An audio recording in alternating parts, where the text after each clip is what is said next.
You're now listening to D&D Live on Demand. What up, world? Welcome back to another episode of Breaking Command, a D&D football podcast. It's your man DH, and we got D Mitty in the building once again. D Mitty, what up, bro? Good morning, my guy. How you feeling? Hey, man, I'm feeling wonderful, man. Going pregame style. Sunday morning before the game gets started today against the Colts. They got a 4 afternoon start, so we just waited to the last minute and do it right now, man. We do it right now. Hey, man, got to get with it. Hey, man, absolutely. But it's the Week 8 edition against the Colts, and we are back again, reminding you to continue to like, subscribe, and share with a friend. We appreciate all the love that we're getting from everyone out there in the Twitterverse, so we definitely appreciate the love. And remember, if you feel so inclined to leave us a 5-star review, you can get your 5 seconds of fame. That's it. That's all. And of course, we appreciate you for tuning in and checking it out. You see what it is, man. It's spooky season. It's scary Terry season. It's time to give him the ball. Halloween edition. We're going to do that right here on Week 8. First off, before we get into that, we have to recap the epic Week 7 victory over the Cheeseheads, the Green Bay Packers. D-Mitty, your first and overall thoughts of the win last week versus Green Bay. It wasn't pretty, but a win is a win. Got a chance to throw up them dubs.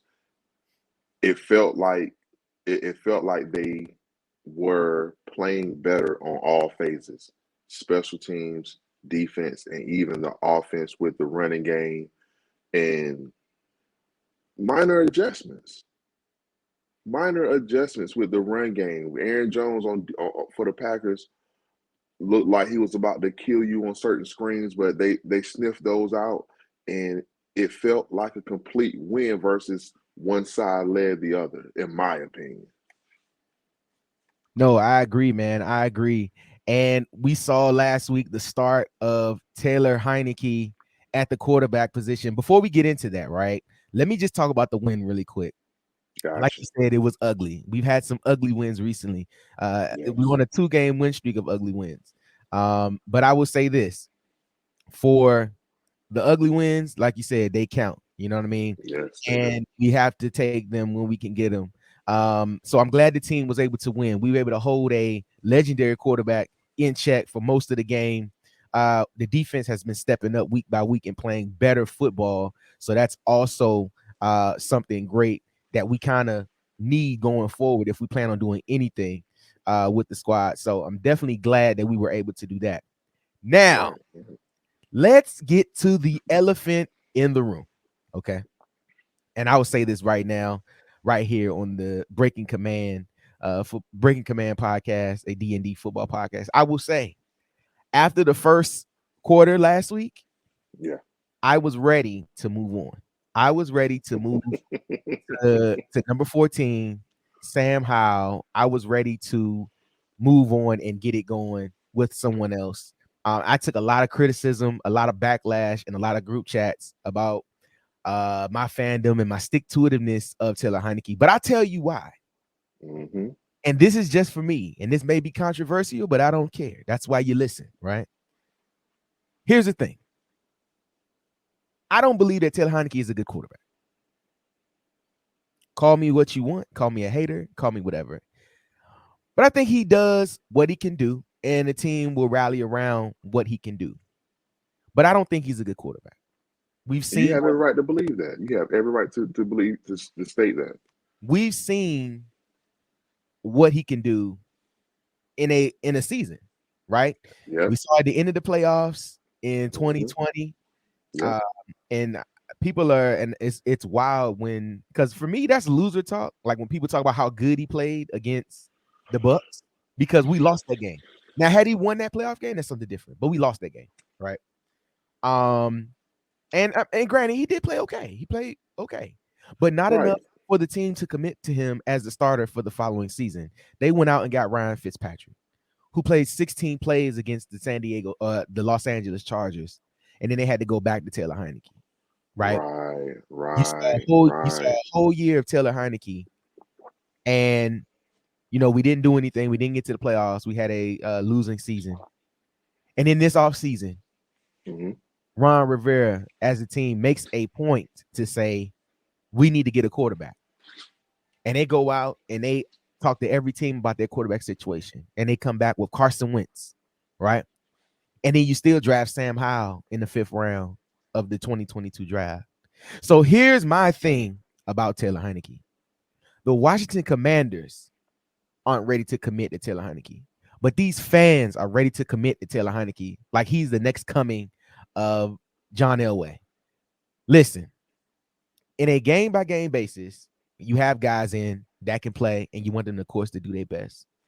But here's my issue with it. People were talking last week like he played a hell of a game, like he should be the guy the rest of the way, when he's literally 2 more throws away from literally throwing the game away in the first half of last week. Now, I said all that to say, shout out to the man. Shout out to the team rallying behind him. Shout out to him finding a way to get it done. But long-term play like that will not work for this team and will not work in this league. D-Mitty, what's your thoughts on that? I agree with you wholeheartedly. Even starting back to the whole loser talk, how can you pose a argument saying a that another quarterback played well against another quarterback when they don't actually play against each other? That's the talk I never used as an actual fan. One, two, he's showing you that his mistakes and his inconsistencies can really help. I mean, really put you in a situation to lose a lot of and lose games, and place the ball in the defense's court when it comes to winning. So for me, everything you said, I agree with, and like we said when you asked when or if we go to or how when do we go to Sam Howell, I told you I wanted to see him because how can Sam Howell become a great or become a starting quarterback in the NFL for that matter without having the experience? And So last I week, agree. Taylor, like it truly, like I'm under the impression, like I want to give guys grace and I want to give guys an opportunity. But the thing about it was he was so bad in that first half, bro. Like Yes, as he a coaching was. staff, if you go in at halftime, like how can you come out of the half and be like, we got to stay with him when you some could say we were panicking, you know what I'm saying, panicking, trying to see. But my thing was, you saw how the Packers were playing, and you don't want to lose that game if you have an No. opportunity to win. So An opportunity in the game where you at, yes, to still win the game. exactly. So that was my point, more or less. I want to see who can get us through that game. And he overcame and was able to make some plays and made some spectacular throws. I give him his props. That one throw where he just closed it out and said, F it, Terry down there. You know what I'm saying? And it The worked. viral throw. Yeah. Yes, And it worked. absolutely. And it's fine when it works. Absolutely. But when it doesn't work, that's where the issue lies in. But you know what, D-Mini, let me back up. I don't want to be negative because I don't want to be criticized of being too negative when we're winning. You're not. You're not. You're not being negative. You're being. Let's just keep it where it is. You're being real with yourself and in your opinion. You know what? That's odd because I agree with that. And the thing about it is, I mentioned this in a lot of chats, and this is not directed to any one person. It's more or less directed to a subset of fans who just slowly forget that everybody has been criticized this year. William Everybody. third, Andrew Noel, Trey Turner, the way he's played. I mean, the Let's list, just say it from Ron to the 53rd player. everybody and their mama has been um scrutinized. And then when we start talking about 4, that's where the line is drawn. We can't talk about Taylor Heineke. Okay. We can't talk about him. No, no, no, no, no, no. Please don't talk about 4 because that's my quarter. Hey, listen. I get it, man. He's and, and you know the thing that gets me, and this may go to a certain group of fans when they say, well, that's the best that we have. That's what we have. So you're saying that you are content with like being mediocre. You're content with mediocrity. No, I'm not content. I want greatness. So when my quarterback steps out on the field and for the first 10 throws is abysmal, I'm gonna look for somebody else to see who can give us a spark. You know what I'm saying? So Thank in you. the same way I Thank would you. criticize Carson if he was playing that bad. But Carson has not, correct me if I'm wrong, but Carson has not played that bad in a half since he's been here. And that's a good question. And not to lift up Carson and say that he's been this remarkable world beating quarterback. Carson it hasn't Carson has played in games where it was at a point left on the offense. And now you're expecting him to be a world beater when you know who he is. And now it's like, oh no, that's the same Carson Wentz that that the Eagles and the Colts had.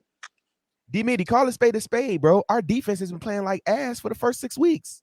Our defense has played terrible the first 6 weeks of the season. So when you come Come out on, second half, man. Carson is throwing the ball 40 plus times a game, right? So then you let the defensive line tee off on a terrible offensive line who's played bad. That's the thing. I think people forget like the offensive line plays bad or has played bad. Bad.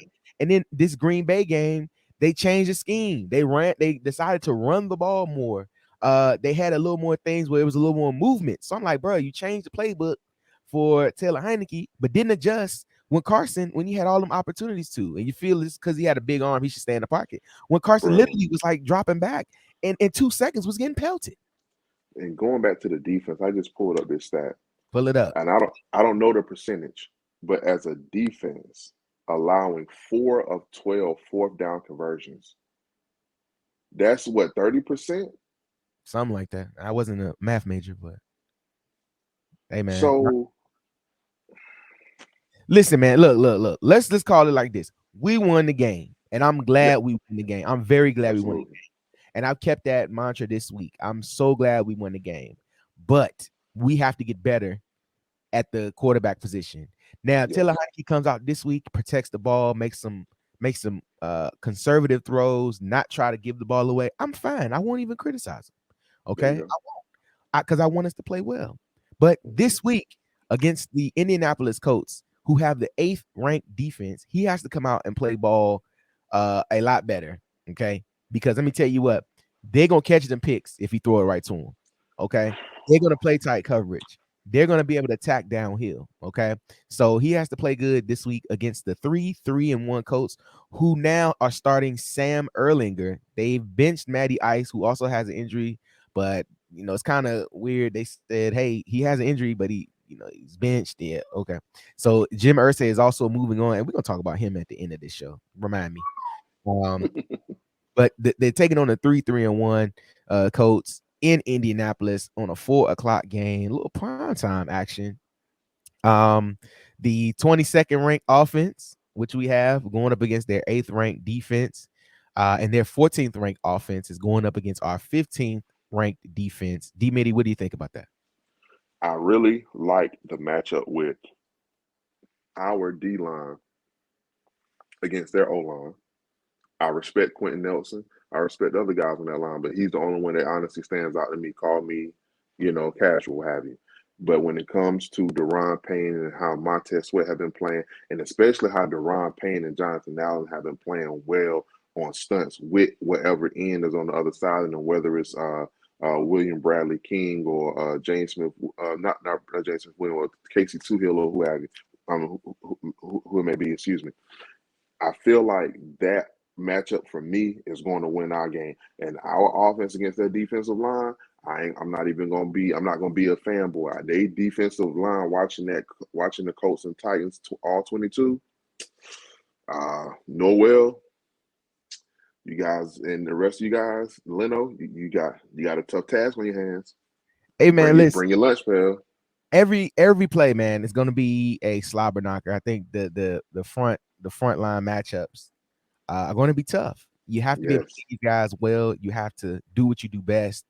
Hmm. And I think our defensive line is coming along. Like our defensive line leads the league in like hurries and pressures. So they're getting Yes. to the quarterback, and they're making plays. And I think what you're missing now with Erlinger starting, he got a little bit of movement to him. He can get a little Yeah. funky. Matt Hmm. Matt Ryan was like a statue.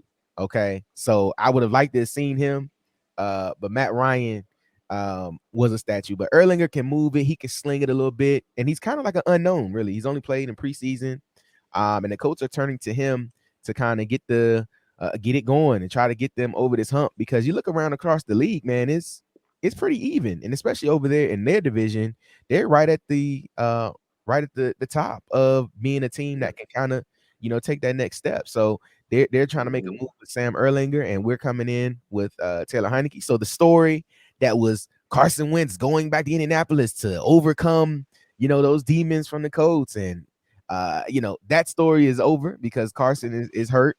That Uh, got that yeah, that got shut down as soon as that injury happened. right.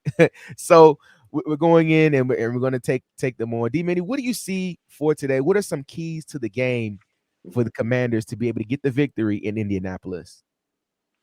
I don't. I'm not going to go once again the casual route. I feel like the keys to the game is going to be for me coaching. To me, it's going to. I said it earlier during the week. Speaking on the radio, that I feel like Jack Del Rio has an opportunity to out scheme and out coach Frank Wright and his offensive coordinator this game with the defense and the tools that he has on defense with the DBs and how they're playing and me once again being a matchup guy. You know, I feel like our DBs has an opportunity to shut down the Paris Campbells and the Michael Pittmans of the world, and not necessarily shut them down, but don't allow them to break the game open. So the key to the game for me is for the defense to make adjustments and to play sound and to not have those tic tac penalties. And I think that's a great point. The defense has to make sound adjustments, and I think on the offensive side on the football, a good key to the game would be playing within yourself, right?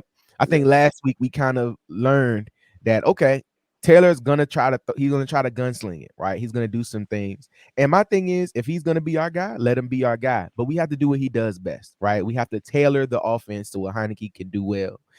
So it's going to be more running. It's going to be more movement. It's going to be more quick passes, more tunnel screens, more bubble Mhm. screens. And then occasionally you could take a shot like he did with Scary Terry.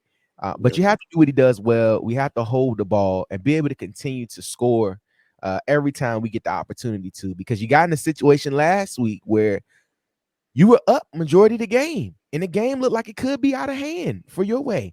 And then Aaron Rodgers has one drive, and he comes back, and the game is now close again, right? So we want to be able to kind of put it away early if we can. Uh, get the guys off the field, be able to hold the ball and maintain it on offense. Go ahead. It's one thing to be in a position to ice the game. But then it's another to be in a position to ice the game and then give the team opportunity to win with less than 30 seconds. And who, like you said, who you have at quarterback on the other on the other side of the field. Because something shout out my boy Phil Bailey, he always says, man, we never have a complimentary game. And I felt like that game was complimentary to that degree once it got to those last seconds. I want to see a complementary game where the defense and offense complement each other and the special teams. I mean, I know this is not a household stat, but the special teams right now in PFF is tied third overall in the league. And for me, when you have a Tressway and you have a Jeremy Reeves leading that special teams when it comes to punting and kickoff coverage and what have you, and hopefully we can get better with actually returning on special teams, but that help complement the offense and defense. But that's one thing I want to see is complementary football. You know what? And this is wild because as long as Aaron Rodgers has been playing, he's always had an opportunity to win the game late, right? So my thing was I was concerned because I'm like, bro, if you give him an opportunity to come back, he may have been playing terrible all day, but it's the one throw. It's the one play that he in most cases makes. That if you look at the contrary, like years ago, right? If we were getting one possession situations and when we had Kirk Cousins, he would end the game with an interception, and it would kill me every time. But Aaron Rodgers is like he doesn't end the game that way. Like if he has a Mhm. shot with the left, and I mean you look, I mean, truth Yeah. be told, they were in field goal range. I was surprised they didn't attempt the field goal to win the game late.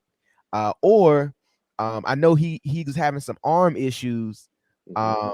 Um, so they went with the hook and lateral, like they went with all that trying to, and even then I was holding my breath, bro. You just That's that. I didn't really want to talk about it, but bro, do you not understand? It's like I'm sitting there and trying to be calm and casual, like, oh, go ahead and just tackle and wrap them up. But then you keep seeing the ball move and it keep moving. one It's like watching what's that game on that you with the little palm. white. I'm like,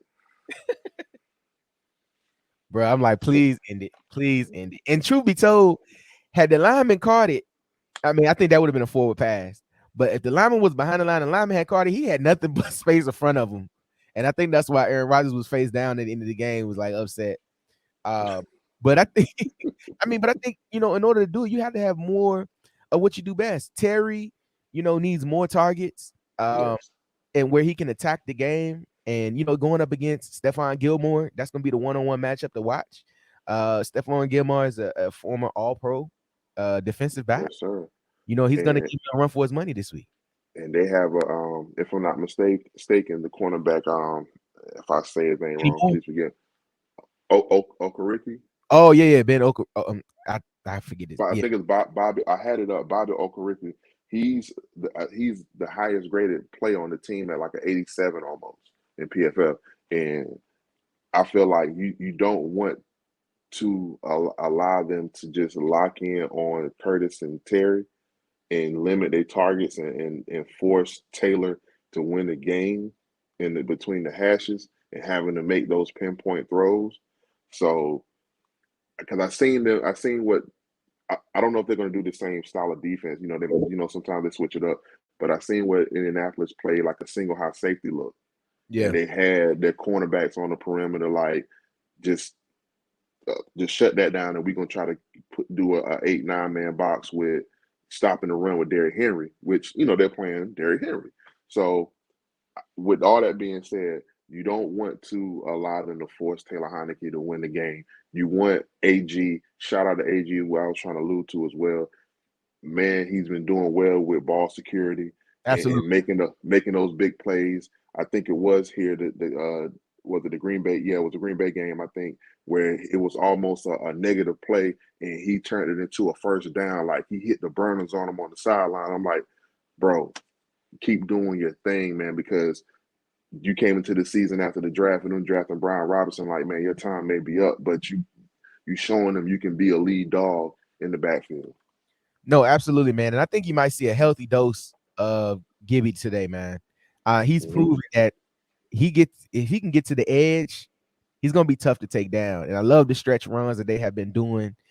Just kind of getting the line to move. And I think it's a little easier on the offensive line, being able to get them in space and kind of like a zone run type scheme. That's where you can use the speed of your backs and also kind of just use the angles to create some blocks where you may lack in strength. You're able to use the angles and kind of block scheme it up well to get it downfield. I think at this point you have to do whatever you have to do week to week to try to get a win. And if that means running the ball heavily, if that means, like I said, doing a lot of underneath things to get the ball quick out of your hands, you got to do it. And they have to do it this week, man. They got to get a win. You want to keep it going. You want to get a 3-game win streak to take you back to 500 to bring you to 4-4. That would be a great rebound, Mm-hmm. especially based on how you started this year because it looked bleak early. But like I said, man, you have to get these wins when you can and Yes, shut them sir. Yes, sir. down. Now, D Mitty, let's and before we move on, I just want to tell everybody thanks for tuning in to the show. Make sure you like, subscribe, and share with a friend. Of course, we appreciate you. And of course, make sure you leave us a comment. You can get your 5-star, excuse me, you get your 5 seconds of fame. That's it. That's all. Now, D Mitty, man, let me ask you, man. The Colts owner, Jim Irsay, has been in the news these past few weeks, making comments about owner Daniel Snyder and the Washington Commanders. Actually, he's been in the news since letting Carson go, or since trading Carson.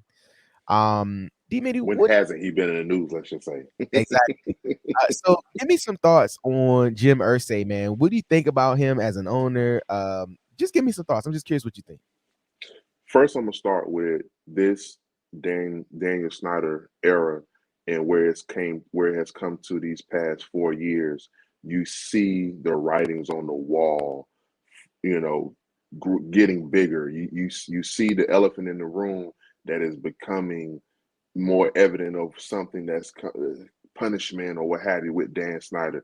And now coming to this Jim Irsay news and him speaking out, it only shows to me that heads a head will roll, or there's going to be a changing of the guard with this organization at some point in time. And I mean, I hate to say it for him as a person, because this is his baby. He was a fan just like us, and had the opportunity to become an owner. But with what the things that Jim Irsay said, as far as like possibly getting the enough votes to vote him out, and all the things about the dirt, you know, they feel like, hey, we all have it, so yours is not going to, it's not going to get you to the point where we're not going to vote against you. So I feel like it's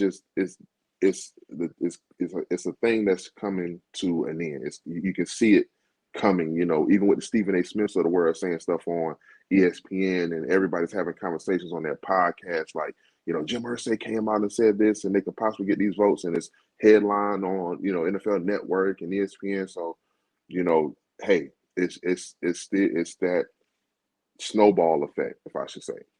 Yeah, and I mean, he said a lot, and I'm to the point now. Like I know a lot of people are critical of Daniel Snyder for the stuff that he's done previously, which I Hmm. greatly understand.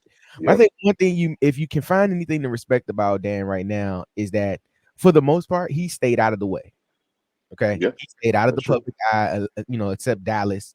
He took Which the. he's done prior, and we questioned him before the writings on the wall, before the things came out. We questioned, like, hey, why don't our owners speak, or no too many people know what he looks like, or whatever the case may be. But then you realize he should have been stay over there, sir. I Sign the check, mean, sir. exactly, and he's kind of stayed out of the way for the most part. He'll say a few things here and there, but he's not as vocal as Jim Irsay Or and Jerry Jones. or Jerry Jones. And the thing about that is that when you're in a situation in the league where you're trying to literally come back to some type of respectability in the league, Yep. um, he's done a lot to kind of take away from that. Well, the coach has been like a pretty I want to say respectable franchise for the most.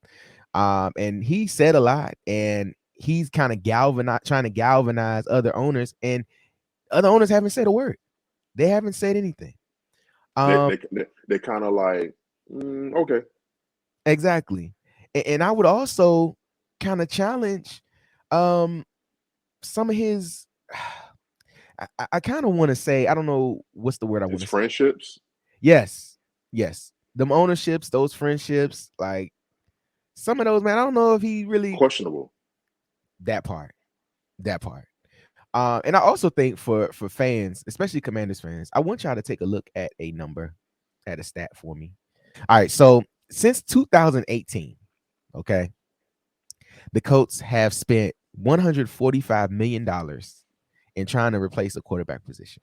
Okay, so check this out, guys. Let me hip you out of something. Okay, the thing that I'm scared of for us is getting in proverbial quarterback hell. We're trying to spend all this money to find a guy. While I respect them trying to go find a guy, it's the money spent at that quarterback position that's just ridiculous. And I can put this in post. So in 2018, Andrew Luck accounted for $18 million.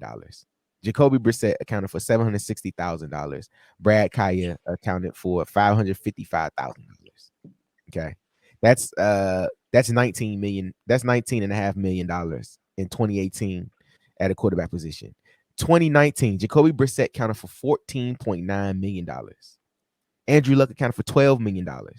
Brian Hoyer accounted for $5 million, and Chad Kelly accounted for 268,000. Philip Rivers in 2020, and I think, bro, I've been thinking about that. I had completely forgot that Philip Rivers went there. I completely forgot in 2020.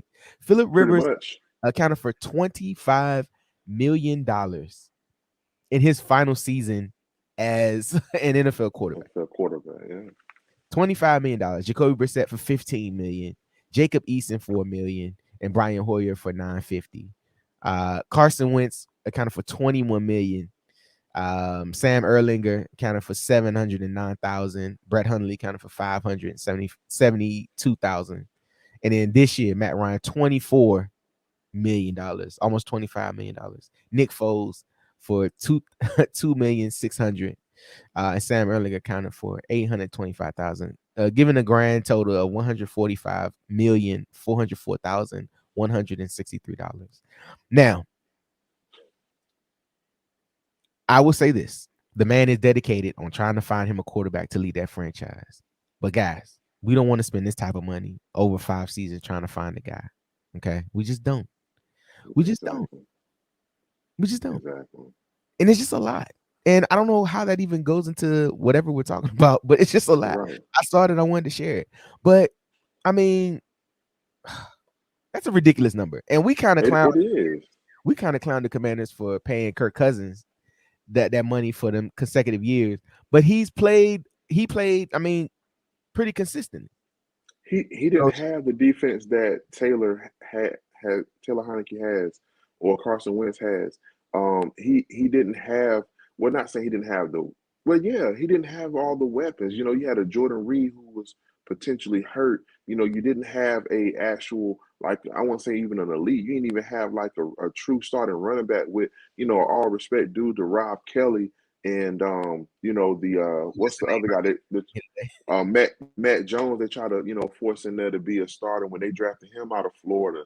You know, I mean, I get it. And it's like, man, we haven't spent that much money, but if we almost going to get there if they're going to keep spending this money on Carson for the rest of this contract. Because if you go back, we might be somewhere in that 100 million, you know, in that ballpark. I mean, you look at what they spent on Fitzpatrick last week. I'm sorry, Just last about, year, I think it was like 10 mil or something like 20 that. mil total. And you look at the money they still were on the hook for Alex Smith while he was out. You know what I'm saying? So they've spent a lot of bread. And I'm pretty sure if somebody were to challenge me on this, they probably would find some contradicting stats. But I'll tell you what, you can just talk about it on your own podcast. Do that. On ours, we can talk about whatever we want. Not on breaking command. Not on Breaking Command. Not on Breaking Command.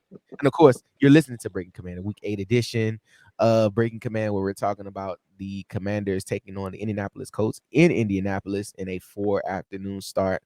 And D Mitty, you know something? It's time to get wild. It's time for our favorite segment. Let's get wild.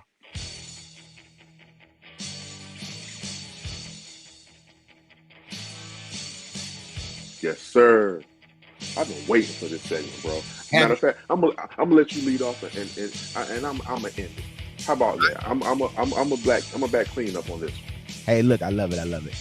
Now listen, in honor of spooky season, okay, let's get wild. Okay, let's get wild. And this is not something that's wild. This is something that you automatically be doing. And I've been saying it for multiple weeks now. Give the ball to Scary Terrence.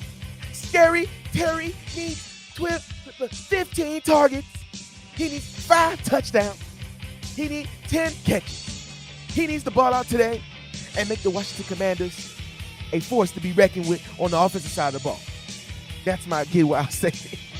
Yes, What you got, DJ? sir. Hey man, I've been thinking about Brian Robinson, man, and I've been looking at this jersey. No, Brian Robinson doesn't play for the Redskins, but his number 8. I've been thinking about that man, like Brian Robinson, bro. We need you to get 100 yards, Brian Robinson. We need you to get about 50 yards receiving, bro. We need you to pick up the pass blocking when it's time to do so, brother. We need Brian Robinson to be the second, third round pick that we brought you in for to scare Antonio Gibson out of his position, bro. We need that from you, bro. We need that 100 yards. We need that pass blocking. We need that 50 to 60 yards receiving out the backfield. Let's go be wild.